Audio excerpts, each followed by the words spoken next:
Uyayibona? Morning, everyone, and welcome to the Climate Story Lab Project Spotlight panel discussion. I'm Liani Maasdorp from the Center for Film and Media Studies at UCT and co-director of the Climate Story Lab, along with Mickey Redlinghuis, who's here, and Anita Khanna, who's not. She's off editing a climate film. And my wonderful panelists today represent two projects, one from South Africa and one from Zimbabwe. So Ulwandle Lushile is Tembisa Jordaan's short documentary film, which is completed. It's shown at festival. And then Rumbi, Katedza and Siza Mukwedini is representing the Conservationist, my goodness, from Zimbabwe. And we're going to find out more about their projects in a couple of minutes. But I thought instead of me telling you about Climate Story Lab, we have a wonderful little video that will show you more of what the lab was like that we hosted in January with the 9 projects that we selected, and that will explain what the concept is and put it in context within the global family of Climate Story Labs. So could we have the Climate Story Lab video, please?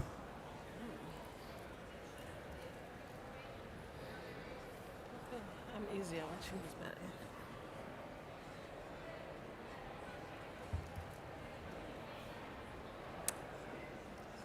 Audio?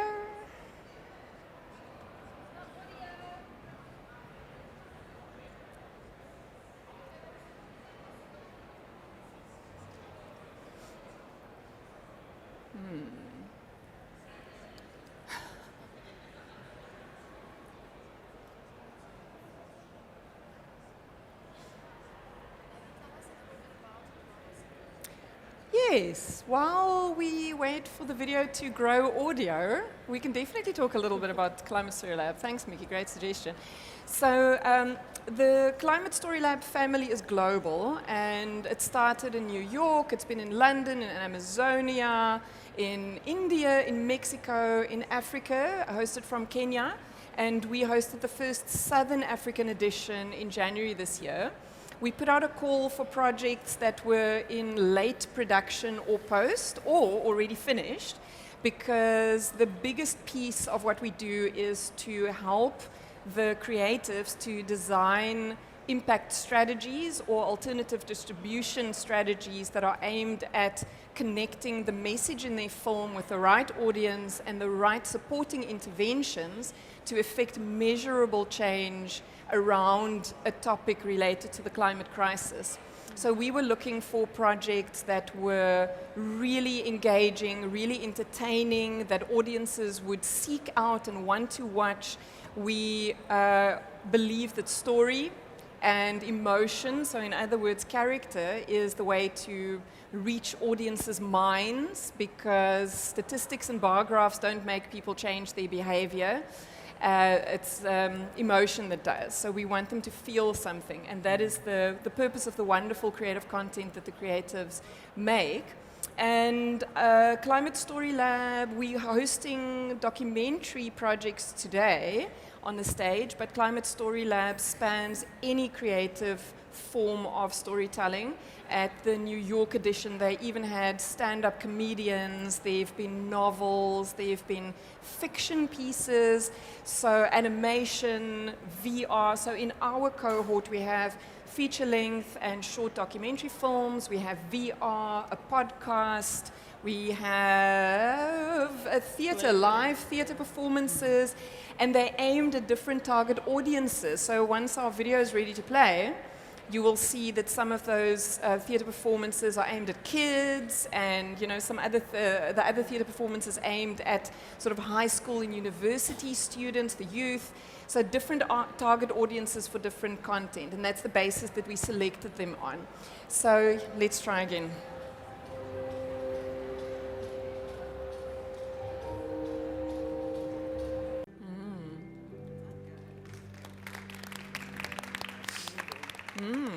That is. I actually think that trailer is quite good climate storytelling. quite moving. So I'd like to go to Tembisa first and invite her to talk a little bit about her project. Would you like to show your trailer before you speak or after you've introduced yourself and your project? Before. Okay. Before, yeah. Okay. So can we please play Ulwandle Lushile's trailer? With the sound, please. Oh.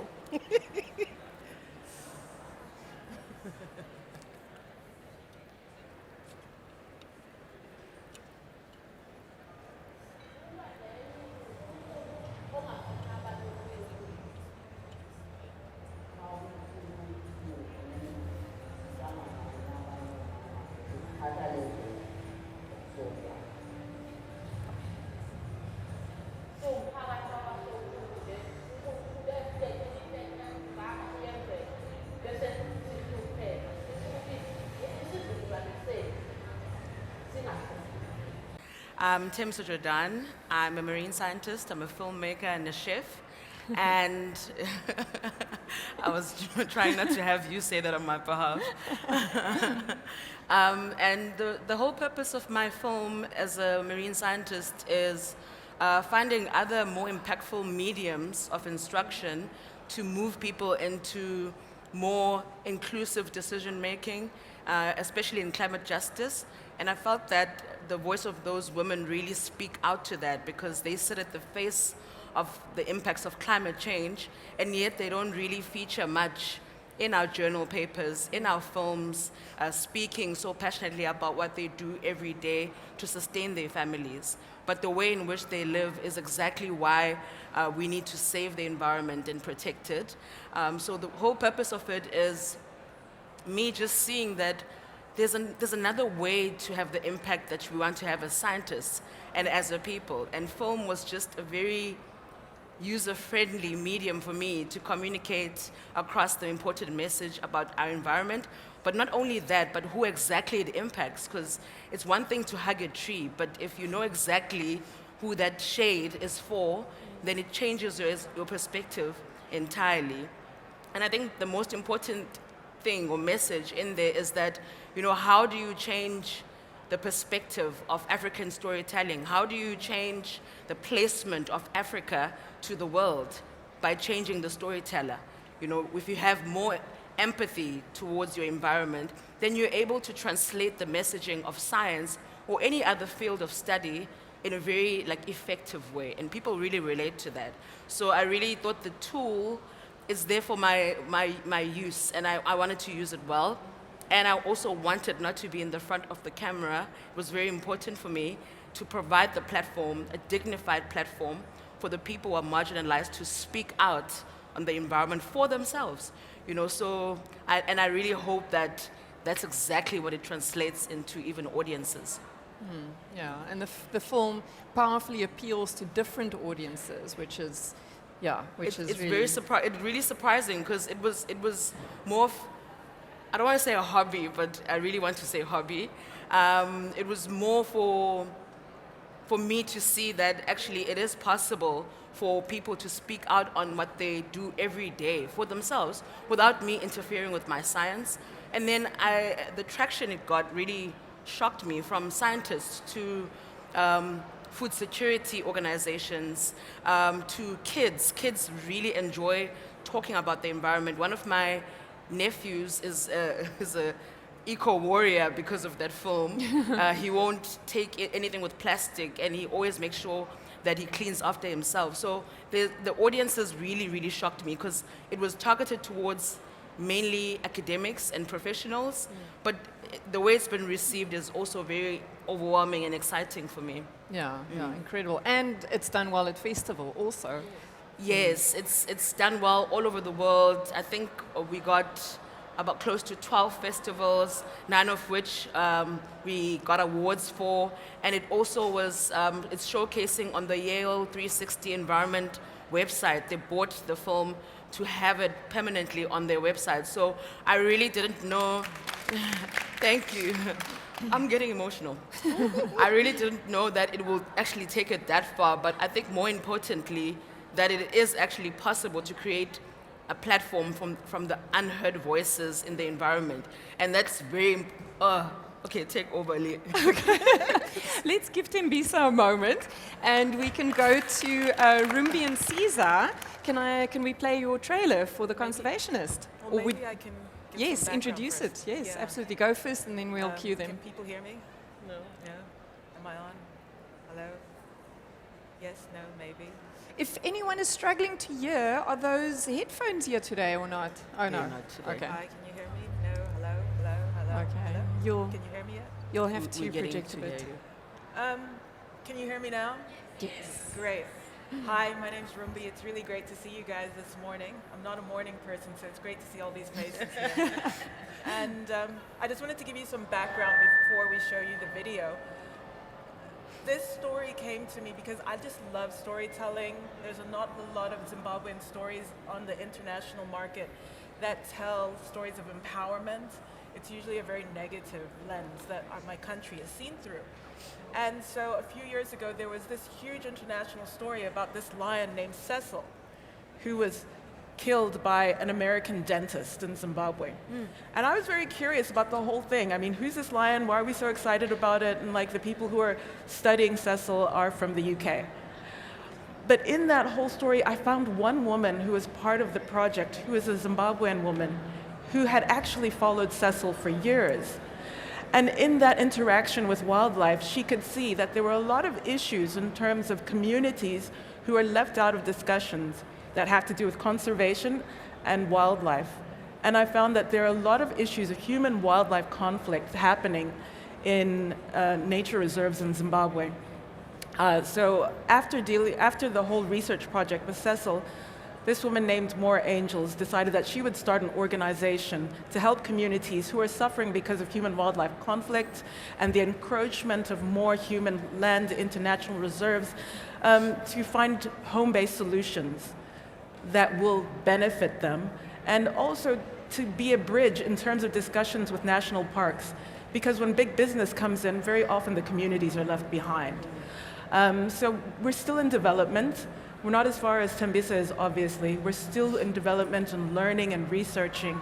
And I decided to follow a more unconventional style in the research. And I said, let me go around and talk to as many people as I can who are involved and ask them to write a love letter to Zimbabwe. Oh. It's a very complicated country.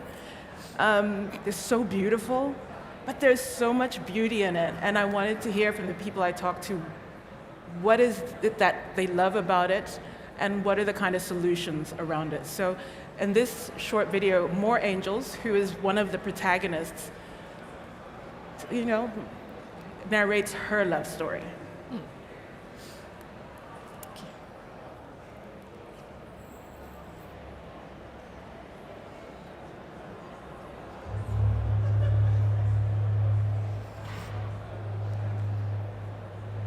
Dear Zimbabwe,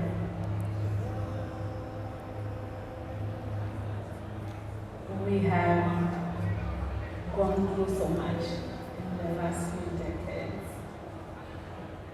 We still have a long way to go to see the Zimbabwe that we want. It's a complex situation that we have. And then when we try to deal with this complex situation, then it means we cannot just look at one thing. We have to look at all the various pieces of the puzzle that we need to connect together so that we can have a situation where we protect our wildlife, where we protect our community. But I believe that if we continue to do what we can with what we have and work together towards that, we will be together with our country and it will become what we want it to become for ourselves and our grandchildren and the generations to come. But we cannot give up, and we should not give up. We hope. More angels.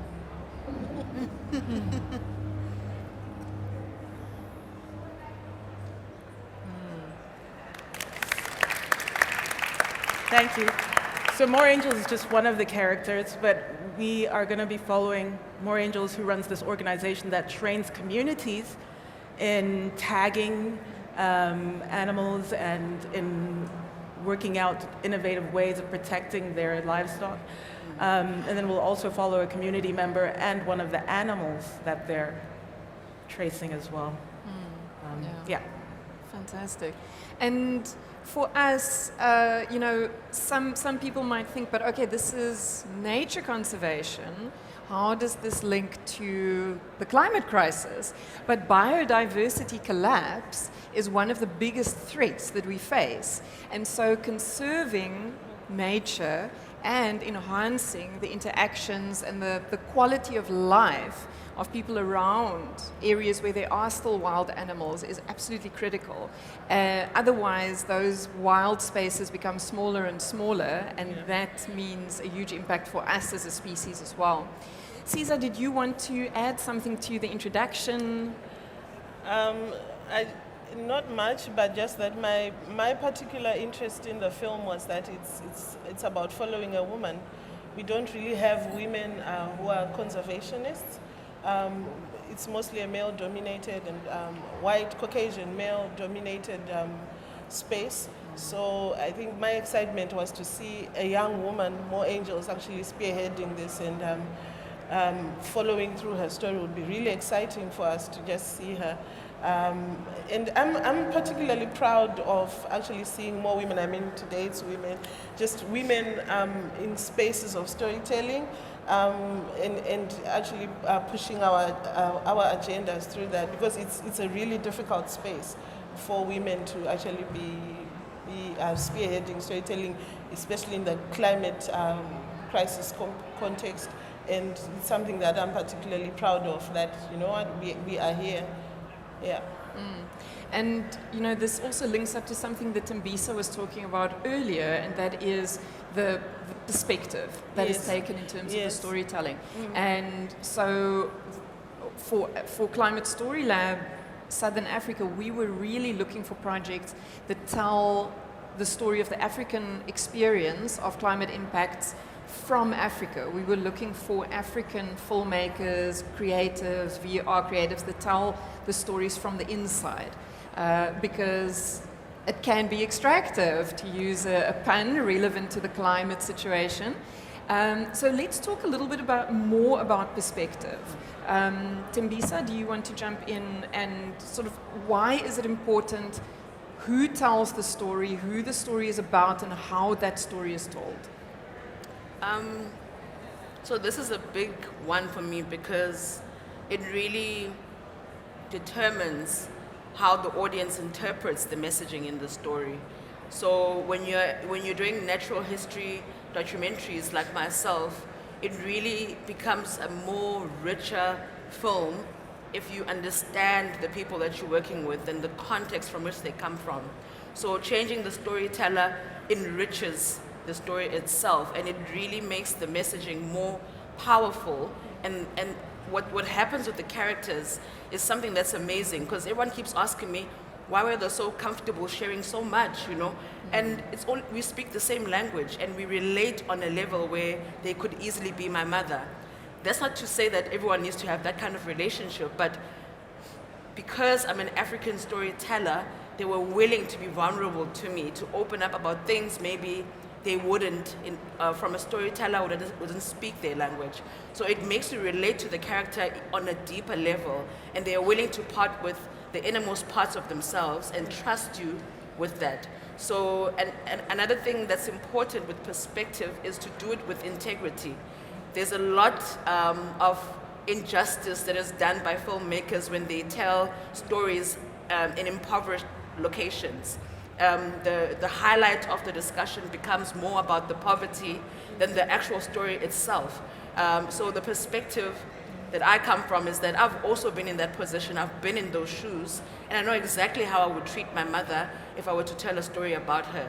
So I think that's the shift that happens when the storyteller changes, is that the empathy drives you to extract the real story and not to window dress or to just parachute over an idea and call it a story. and also to take the story back to the individuals and the communities that the story is about. And we can circle back to that in a second. Siza, Rumbi, can you add to the importance of perspective? I mean, Siza, you do so much work developing filmmakers, training. Yeah. Rumbi, you want to go first? Sure. I mean, for us, in terms of perspective, there's so many stories that wildlife that come out of Southern Africa that are more about the animals and protecting the animals, but you don't hear a lot about protecting our communities. 100%. So in doing this film and telling this story, it's been so, the process has been so organic in terms of finding out from the communities themselves, what do you want to gain out of this? And I mean, this has been very key in terms of being part of Climate Story Lab, is thinking of impact from the beginning. Yes. Instead of at the end. Yeah. And to be able to know that there's certain parts of the story that need to feed into the impact we would like to create, and to be able to reach out to other audiences and other communities that are also dealing with human-wildlife conflict. I mean, it's not just about conflict that's happening between animals and humans. There are issues of water that are very political here because there's lack of water in many of these regions. There's the issue of the growth, human population growth, where our country is growing at a rate of 1.5% per year, and these people need land. So, but you also need to be able to protect both sides. So in the actual developing of the story with the community has made it so much more powerful for me in terms of knowing what kind of direction I want to tell, and also just the sensitivity of understanding that there's a lot of big money that infringes people from telling their stories. Exactly. And being able to speak out about the issues that are so, affecting their communities. So it's great to be able to be a kind of pipeline, to be able to channel those to a wider audience, and that's what we want to do, with Siza, is to reach as big an audience as possible so that they are visible to a wider audience and can sell these things without worrying too much about repercussions from the big business people. Yeah. And I think that's a perfect segue to talk about some of the challenges that you face. Yes. And Siza, could you talk a little bit about like safety and security issues? Yeah, so I'm sure you're all aware that we just had elections in Zimbabwe, and that meant we were meant to go in and actually shoot our trailer for the documentary, but we had to actually stop the process because we worried so much about the safety of our protagonist and the community, because the moment you walk in that community with your cameras, you're putting people in danger, especially now that election season is about us. So for us, it lasts a bit longer because it's before the elections and it's also after the elections, so you have to wait a bit. So whereas it also what we also wanted to film when it was dry season during August, but now it means that we have to push our story to next year, because we can't also just go in and film, otherwise we'll miss the lions, we'll miss the communities that are out farming and all of that. And also when it comes to safety of our protagonists, it really matters who we are asking for support from, because some, as Rumbi alluded to, we have to think about our impact strategy right at the beginning, that who do we want to see the film? Is it for policymakers? Is it for, because minds can come and say, hey, we actually have funding, and this is the funding that we are looking for. And, we've gone knocking at doors where we thought these people will be interested in our story because it's about climate, it's about women, it's about, and they've outrightly said no. So, or others will come and say, yeah, we can give you, but also to their agendas match well with what we are trying to do. Are we able to then ensure the safety of our protagonists? Because then, they'll be seen as, yes, you're advancing the cause of climate change, but you're also exposing, some big money people that are coming in, and it's not safe. So we found ourselves actually going back to the drawing board a lot and rethinking and reworking, our treatments to say, okay, so if we take this route, what does it mean in terms of safety for our protagonists, for more angels and for the community? Will they be able to continue doing their work or not? Or yes, it's important, but where do we draw the line in terms of us pushing for the story and ensuring their safety in the same place. Yeah. Yeah, and that raises a really important point that when we do impact and we design our strategies, we think of the goals in terms of change dynamics that include changing people's perception about a topic, changing people's behavior, influencing policy, and then we also, from Africa, we're pushing a focus on also making tangible improvements to communities that are affected by the issue. Yeah. And the second that you're not taking the people who the film is about into account, like you are by consulting with them about what is the change that they actually want, how do they want to participate in the film, or if you don't bring the film back to them, or you don't allow them, get them, invite them to use the film also for their purposes, then there's a massive missing piece. We don't want to influence policy at the cost of the community that the film is about, or the people that it's about. So we always try and work ethically with the people that we film, and we try to work ethically with the topics that we're dealing with. So you also touched on another massive part of the impact strategy game, and that is partnering with the right people. Yeah. And I see some of the partners in the room that have supported, your filmmaking. And Tembisa, your film was a result of a fantastic partnership with an organization. Can you tell us a little bit about that? How did the film come about? So I was invited to attend a congress by the Nature, Environment and Wildlife Film Congress, and as a scientist, just to share about my experience as a black scientist. And they pulled me on the side and said, "We think there's a story there." And I was like, "What? That can't be." I mean, I don't think there's a story in my work. But when I started to think about it, I really realized that there's so many stories in my work environment that I could choose from.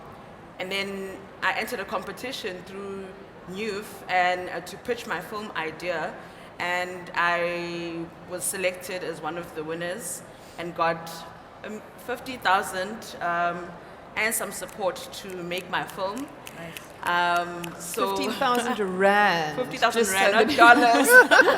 Still. Look, it was not much of a budget, but I had so many networks to leverage from by associating with NUF, and they've provided so much support in terms of me choosing my crew and just understanding the line of filmmaking. So that's how I came across filmmaking in general, actually, and got to make that film. Yeah. Yeah. So there's a great example of a festival supporting you. There are also loads of other organizations. But something else that we need to discuss is what you both mentioned before. Your film is finished. Yes. It was finished when you came to Climate Story Lab. Your film is still in development. So we wanted to choose these two projects to highlight that it's never too early to start your impact campaign. It's also never too late. The film can still be in development when you start thinking about it. As a matter of fact, we always encourage that the impact producer comes on board as early as possible. So we want to encourage any of you that are doing funding applications, include a line item for your impact producer, include line items for the impact activities that you might want to do. So in terms of using your film that's already finished, in a nutshell, what are the screenings that you've had? So I saw your film at festival, and you've taken your film back to the community. Tell us just a little bit about that. And it's been broadcast. Yes, it was broadcasted on 50/50, I think last year, and screened. There's so many festivals that it's screened at. We are planning a community screening at the location where it was shot, and we're going to invite the local communities to join in with two other films that are related to the same environment, just for them to see that actually it's not a localized issue that we're dealing with. All coastal communities are dealing with the same challenges. But the community watched the film with me, and the responses when they see their faces on the screen is something I'll never forget. But I think it really triggered them to be more forthright about the issues that they're dealing with. And they're really ready to get the support that's necessary for them to vocalize their issues and to see the change that they want to see in their community. So it really does, it gets them emotional, it gets them angry, it gets them wanting to talk more now that their voices are elevated, and that's exactly the intention for it, is for them to be able to actually stand up for themselves and say something when they feel that things are done in a way that is not inclusive.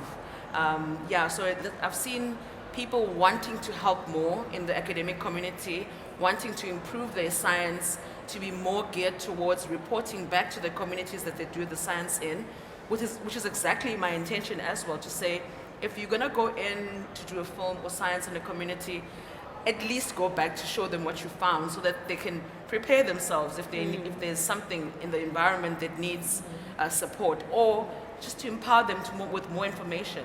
So it was well received, and I'm really excited to host the festival in the next few months and to share what comes out from that, because that's going to be a bigger, yes. And I think that highlights really powerfully that you shouldn't be afraid of having an impact campaign for your film, even if you are making art for the sake of art, and it, but you are passionate about a particular issue. You don't need to feel like your chances of screening at festival, getting broadcast, or winning awards is compromised by also including other types of screenings like academic screenings, community screenings, and screenings with politicians, public screenings, what have you. So you can totally integrate your commercial and your impact distribution strategies. As a matter of fact, they can benefit from each other. So we did start a little bit late, but I want to pause the conversation for a moment because I'm sure that there are some questions from the audience. What would you like to ask these wonderful filmmakers? There's a mic going around. There's a hand in the front row. Thank you. Thank you. Good day, everyone. Hi. Olwethu Jezile, filmmaker from South Africa. I really am inspired by everything that's going on right now in terms of climate change and seeing familiar faces like also people like us, So currently, as a filmmaker, we are currently doing a project with very low budget in the Kwalanga Township at the time that Kwalanga Township is turning 100 years, celebrating 100 years. This project is about mothers in Kwalanga Township and finding a sustainable way to dispose of nappies. So I'm a filmmaker, and if anyone is open to also be part and parcel of our project, because it's a very low budget project, so we have very little to none of funders or partners that may help us to also package it in a way that it also is in a manner that it's towards climate change, is towards mothers in the Langa Township, in a way that can help them, and also be able to actually screen it as well so that they can see the final product and actually raise more awareness for other mothers who are also hesitant in the manner that they think maybe their children might be witchcraft because of now what are we going to do with their nappies, but so that they can see it in a positive manner that actually no, it will help us actually in the Kwalanga Township to live in a more cleaner and sustainable way. Yeah, thank you. Nice. Thanks for sharing that. And yes, good grief, nappies are a massive issue. Yeah. And it's not just a waste issue, but it is a pollution issue, and it is a health issue. Because the second that you've got waste that is not dealt with properly, it has an impact on human beings around that space. Scan your barcode. If there's anyone in the room that wants to connect with Ulwethu, please connect with her. With them after the session, and I will also chat with you, please. Let's connect. Okay. Excellent. Who has the mic? Hi everyone. I'm Koliza Nyanya. I'm also part of NUF as Tembisa. I'm an ocean scientist, and I'm also a Sangoma. Yay. And I must say, your stories are highly spiritual. I'm over here teary-eyed. It's just so beautiful. But I have a question for Tembisa, who I'm here to support. Tembisa, I love that you guys return to the communities and you report back, because that is it's very essential. We don't do it as scientists, and it's something that we need to start doing. And that's why it's so important for the specificity of who is telling the story. Now, the question is about the title of your film, Ulwandle, Lushile. Firstly, the question is, why Ulwandle, Lushile? What does that mean? Jacqueline and I were talking about that just now. And secondly, I just would like to understand the context of it. I don't know how to ask this question, but I think you'll touch on it. You understand, yeah. Okay, I'll deal with the title first, and hopefully the second question will fall into that. So the women, when they go out to the sea, they wait for low tide, right? And as soon as they see the tide is low, they say Ulwandle, Lushile, which means, in direct translation, the ocean is burnt out. So it's just an expression reflecting on the low tide, essentially. Lushega, Ulwandle, basically, which means it's a good tide today. Yes. The second question I've forgotten about. But the context, you said the context. Quickly, the context is to really just show you that indigenous knowledge systems are also very important in conservation and to protect our environment. And these women look at the environmental cues and learn that it's time to go harvest mussels. You know, so it brings forth that indigenous knowledge systems are important in conservation. Yes. Are there any questions for Siza or Rumbi? Anything about the Conservationist? Wildlife. Yes, over there.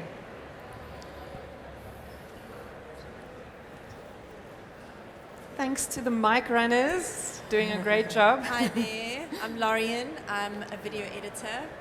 I just want to ask about the human-wildlife conflict, and when it comes to conservation and dealing with big business and big company and people with lots of power, how much direct conflict do you have with those big businesses when it comes to, are your films challenging them in the way like, what are you doing about this?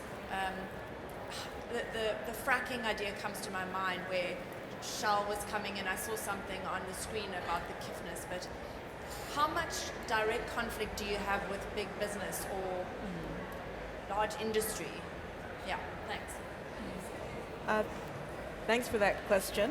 Am I on? Thanks for that question. So we really do want to challenge the whole concept of big business, because there are issues of national parks that are supposed to be managing parks and World Heritage Sites, and then there are also the issues of bigger organizations like African parks that come in that may be at loggerheads with how communities want to be able to develop the land, and they have other ideas of how certain lands in a country that they're not from should be dealt with. And so there is a kind of conflict of policy as well, and in those discussions communities are not involved. So especially with the context of what we are doing, we want to question that and put pressure on them to actually involve communities in those discussions that have to do with how communities will develop, how communities will benefit, because there's this kind of unsaid rude assumption that communities just want to kill all the wildlife when they do not. And there are solutions that are already available from the people who are living in these spaces. So the conflict is it's definitely there, but there's no connect with the people on the ground to deal with solutions that could benefit everybody. So it's definitely something that we want to address, that I don't think is addressed in other films, because it's more about wildlife, National Geographic style, it looks beautiful, and that's the end of it. But there's so much more that's simmering under the surface.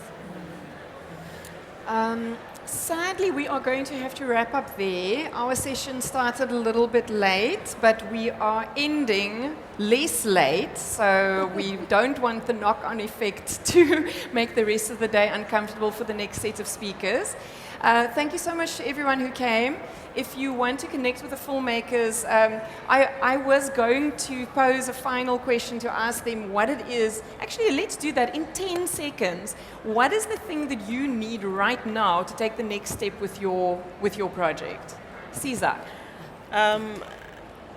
Support, production support, so that we can get into production of our film. Because I feel the longer we also wait, the story kind of recedes. Yes. Yeah. Rumbi, 10 seconds. Networks. For me, I mean, networks are very important in terms of getting the story out and also just understanding other people's best practices and how communities themselves can organize together for a louder voice. Fantastic. Tembisa? Meaningful partnerships for my impact campaign. It is coming up quite soon, so I want to connect with as many people as possible who feel like they connect to the story. Fantastic. So if you feel like you connect with either of these stories, please connect with these three wonderful women. Siza, Rumbi, Tembisa, thank you so much for taking part in this panel. Thank you, and Liani. thanks to all of you for coming. And I hope that you scan our QR code, and there's a little card there should be a card on your seat. And once you've scanned the QR code, go and stick that card in your garden because it will grow flowers for you. That's so sweet. Thank you. Are we done? Okay, thank you.